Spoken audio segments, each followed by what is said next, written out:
Friends, good morning everyone. Welcome to today's lecture Hindi. In the last lecture in Hindi, we had completed our textbook syllabus, right? Almost अभी तक का हमारा हिंदी का syllabus है वो text book में complete हो गया है. आई होप आप लोगों ने मैंने जितना नोटबुक में करवाया है वो आपने कंप्लीट कर लिया होगा. Okay, now today we will start our ऐसे. ऐसे का मतलब क्या होता है? हम हिंदी में बोलते हैं निबंध. क्या होता है? निबंध. निबंध यानी जो टॉपिक पे हम लिख रहे हैं उसकी थोड़ी डिटेल में इंट्रोडक्शन देना, राइट? तो हम यहाँ पे आज हिंदी की फेयर बुक में ऐसे करने वाले हैं. उस ऐसे का नाम है होली. जैसे अभी कल परसों ही होली गई, राइट? 2 दिन पहले होली थी. तो आप लोगों को पता ही है होली में हम सब क्या करते हैं. एक दूसरे को रंग उड़ाते हैं, होली के दर्शन करने के लिए जाते हैं. होली क्यों सेलिब्रेट करते हैं आप लोग को पता है? एक बार एक हिरण्यकश्यप नाम का एक राजा था. उसका जो एक पुत्र था प्रहलाद, वो राजा है ना, वो एक राक्षस था. लेकिन उसका बेटा है ना, उसको बहुत ही भगवान के प्रति श्रद्धा थी, आस्था थी, राइट? तो वो विष्णु भगवान की बहुत ही पूजा करता था. पूरे दिन ओम विष्णवे नमो बोलता रहता था, राइट? तो उस लड़के को, राजा को पसंद नहीं था कि उसका लड़का ऐसे भगवान की पूरा दिन भगवान का नाम जपता रहे. इसलिए राजा ने एक आइडिया किया कि चलो हम उसको मार देते. तो राजा ने क्या सोचा कि उसकी बहन थी होलिका.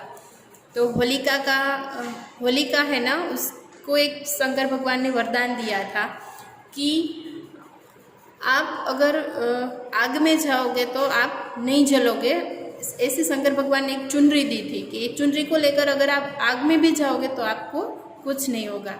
तो ये बात हिरण्यकश्यप को पता थी. तो हिरण्यकश्यप ने बोला कि चलो आप मेरे बेटे को लेकर जाओ, आग में बैठ जाओ और आपको तो कुछ नहीं होगा, मेरा बेटा जलकर राख हो जाएगा.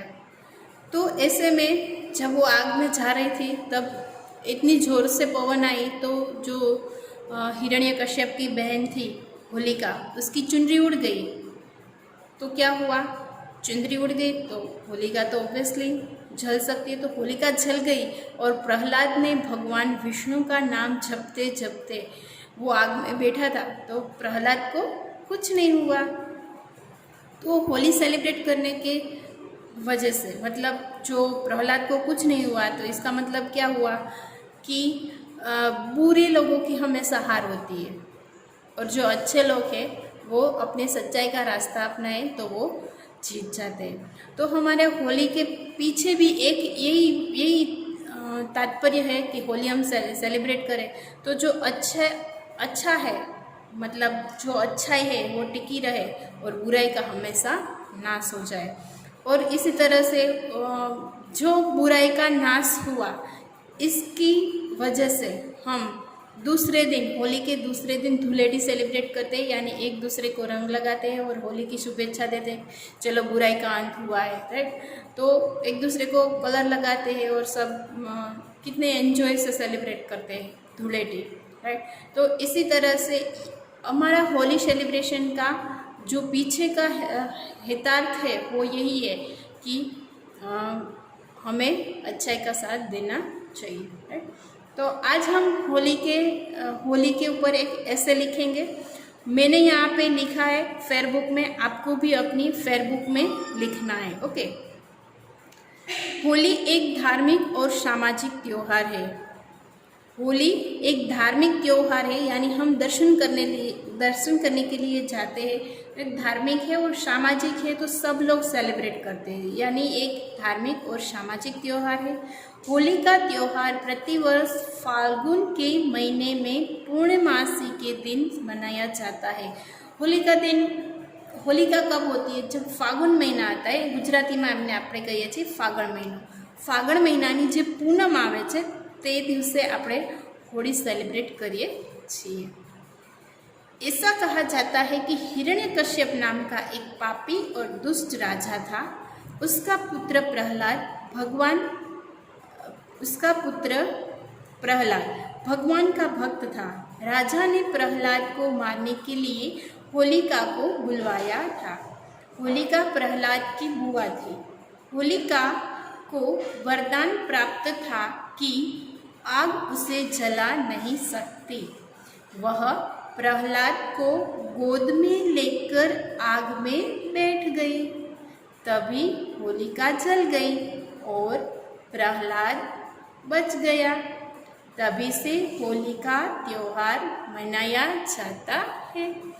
यानी ऐसा कहा जाता है, मतलब एक પહેલાના જમાનાનો એક કહેવાય છે कि પહેલાના જમાનામાં हिरण्यकश्यप नाम का एक राजा था।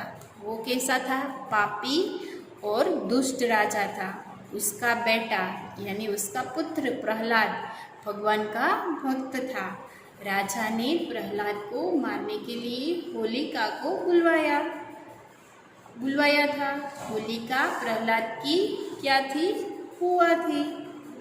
होलिका को वरदान प्राप्त था कि आग उसे जला नहीं सकती। होलिका को मैंने बोला था ना आपको पहले कि होलिका ने भगवान शंकर ने वरदान दिया था कि आप कभी आग में नहीं जल सकोगे अगर ये चुनरी ओढ़ लो तो। वह प्रहलाद को गोद में लेकर आग में बैठ गई। गोद में बैठ गई मतलब कि उस प्रहलाद को अपनी गोदी में लिया और आग में बैठ गई। तभी होलिका जल गई। होलिका क्यों जली? क्योंकि पवन आने की वजह से उसकी चुनरी है वो उड़ गई और होलिका जल गई और प्रहलाद बच गया। प्रहलाद क्योंकि भगवान का नाम बोलता था इसलिए प्रहलाद है वो बच गया।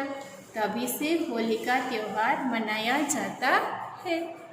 नाउ नेक्स्ट होली के कुछ पूर्व से ही लकड़ियाँ इकट्ठी की जाती है। यानी जब होली का दिन होता है तब होली मोस्टली शाम में जलाई जाती है, राइट। तो होलियाँ लकड़ी से भी होती है और जो कावडंग केक होती है यानी जो गुजराती में बोलीए जेने छाणा एमने छाणाथी अथवा लाकड़ाथी गोरवामां आवे छे अने एमनी अंदर जे एक घड़ो मूकवामां आवे छे ने एमां घड़ानी अंदर घऊं अने चणा राखवामां आवे छे जे आपणा घरे प्रसादी रूपे आव्या ज हशे जे तमने खबर हशे। तो होली के कुछ पर्व से ही लकड़ियाँ इकट्ठी की जाती है और होली के दिन इनमें आग लगा दी जाती है। यानी पहले से ही होली को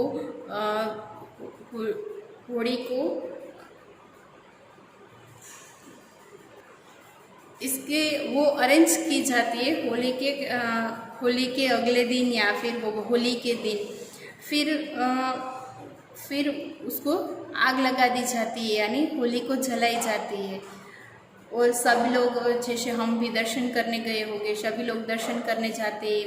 फिर वहाँ उसके साथ दर्शन करने के लिए वहाँ पे हम क्या साथ में लेके जाते हैं? श्रीफल लेके जाते, खजूर लेके जाते, धानी बोलते, धानी दाड़िया, फिर हम वो सब आग में प्रसादी के रूप में डालते रहे। फिर हम उसके दर्शन करते हैं, फिर उसकी प्रदक्षिणा करते हैं। तो हम होली के दर्शन करने के लिए सब जाते रहे। फिर दूसरे दिन सवेरे में ही बच्चों की टोलियाँ निकल पड़ती है। होली के दूसरे दिन यानी होली के दूसरे दिन हम कौन सा दिन सेलिब्रेट करते हैं? धुलेटी। यानी दूसरे दिन सवेरे से ही बच्चे की टोलियाँ यानी बच्चे की टुकड़ी गैंग निकल पड़ती है। एक दूसरे पर रंग छिड़कते हैं, एक दूसरे पर क्या लगाते हैं? रंग लगाते हैं, गुलाल लगाते हैं। फिर एक दूसरे को होली की बधाइयाँ देते हैं। रंग लगाते लगाते एक दूसरे को होली की बधाई देते हैं। हैप्पी होली ऐसा बोलते हैं ना, जैसे हम लोग आप 2 दिन पहले बोले थे हैप्पी होली, राइट। तो ये है होली का ऐसे जो आपको अपनी फेयरबुक में लिखना है और आपको लर्न करना है। और आज के होमवर्क में होली का ऐसे आपको फेयरबुक में लिखना है और रफ बुक में 1 टाइम लिखना है और 1 टाइम फेयरबुक में लिख के आपको फ़ोटो सेंड करनी है। ओके, हिंदी में हम आज के लिए इतना ही रखेंगे। Thank you.